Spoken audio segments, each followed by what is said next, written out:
Hello, I'm Dr. Jennifer Degler, and this is our 7th video in our series on helping your stressed out brain chill out. And I'm going to teach you a strategy to help you manage anxiety, and that is belly breathing, or I like to call this strategy four-square breathing. And you're going to find that as an anxious person, you may have been breathing the wrong way. You may have been breathing in a way that actually makes you more anxious instead of helping you relax. And so one of the things that we do when we're anxious is we do chest breathing. And I'm going to turn sideways so you can see better what I'm talking about. So if we were to put one hand, and you can do this now, go ahead and put one hand on your chest and then put one hand on your diaphragm right above where your belt line would be. You can use your hands as a simple biofeedback device to just notice how your breathing is. And so when we're anxious, we do chest breathing. So think about it. If somebody had just said something scary to you, you would probably do something like this. And see, when I did that, my diaphragm actually went in and I took a shallow breath, which is up here in my chest. So it's almost like we're panting. And that sends a message to our brain that something is wrong, that we're not safe, and there's no need to relax or calm down because something dangerous is going on. And so what we want to do is kind of trick our brain into thinking everything's okay by breathing in a relaxed fashion. Remember when we talked about in the first couple of videos about the brain, that this was your brain? And remember we talked about that your amygdala, your deep limbic system, that part of your brain here that's like the smoke detector, the danger detector in your brain, it's very low in your brain. It's sitting on top of your brain stem, which controls breathing and digestion and heart rate, blinking, things like that that you normally don't think about. But you can consciously control your breathing. And when you do, that sends a message to your amygdala of, well, if her breathing is this calm, then I guess there's no reason for me to keep sending out these danger signals, and there's no need for us to remain in this fight versus flight response because she's breathing in a way that would suggest she's safe. So it's a way you can kind of trick your brain. When your brain's been tricked by anxiety into thinking it's in danger, you can use breathing to trick it back and make your brain switch from that sympathetic nervous system to the parasympathetic nervous system, which is that relaxation response. So again, when we are breathing shallowly like this, we're sending a message of I'm in danger, I'm not safe. We need to panic, we need to worry. But if instead we will breathe in a relaxed way, belly breathing, if you will, then it sends that message that we're safe. And so here's how we start belly breathing. You start actually with a sigh. So just sigh like you've just heard something very annoying, like this.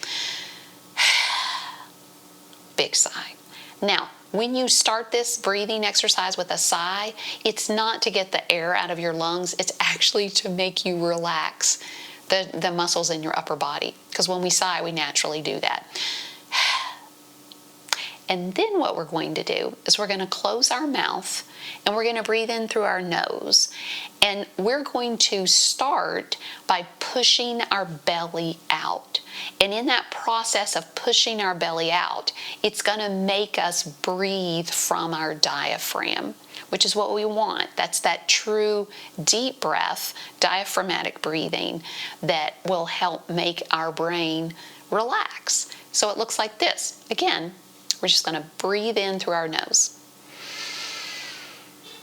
And if you'll notice, my hand moved because my belly is expanding. Now your chest is this hand's going to move a little bit too because you have lungs, but instead of it being like that, it's going to be where the belly comes out. And then we're going to pause, and then we're going to release the breath out through the mouth. And when we do that, we're going to push our belly back in.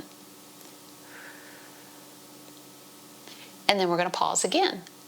So let me do this for you. But let me tell you why it's 4 square breathing.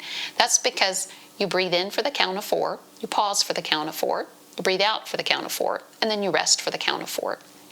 Now, I'm going to do a count of 4 at a speed that works for me, but you need to find a speed that works for you. Everybody has different, your lungs are a different size than mine. So you don't necessarily have to breathe at the same speed that I'm breathing at. You want to find a speed that feels good to you. But again, I'm going to start with a sigh. Close my mouth. I'm going to breathe in through my nose.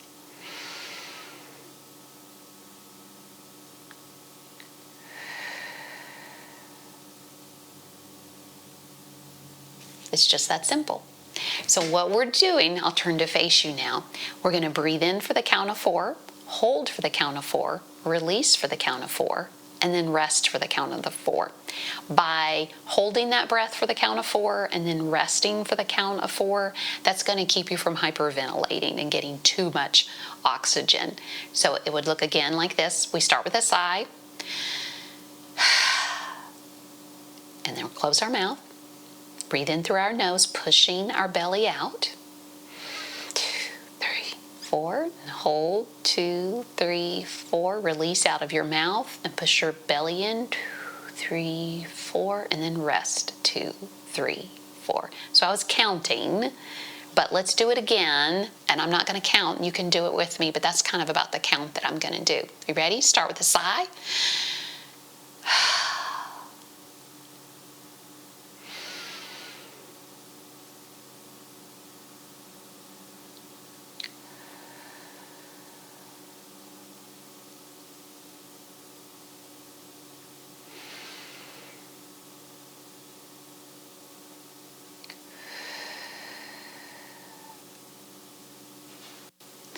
And if you continue in this way, you will find after you do this, do about 10 of those breaths. Then check in with yourself.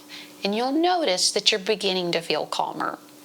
And then do 10 more. Now, if you start to feel a little lightheaded, it may be that you're just breathing a little too fast and you're getting a little too much oxygen. So just slow down the breathing.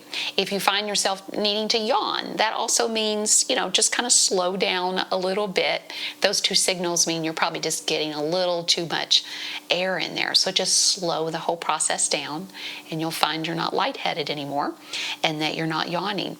And so this is a great technique. You can use this anytime. Now, you don't have to put your hands here. I just did that. You can do that to help train yourself, but you can use this anytime, anywhere. I encourage you to use it as soon as a worried thought pops in your head.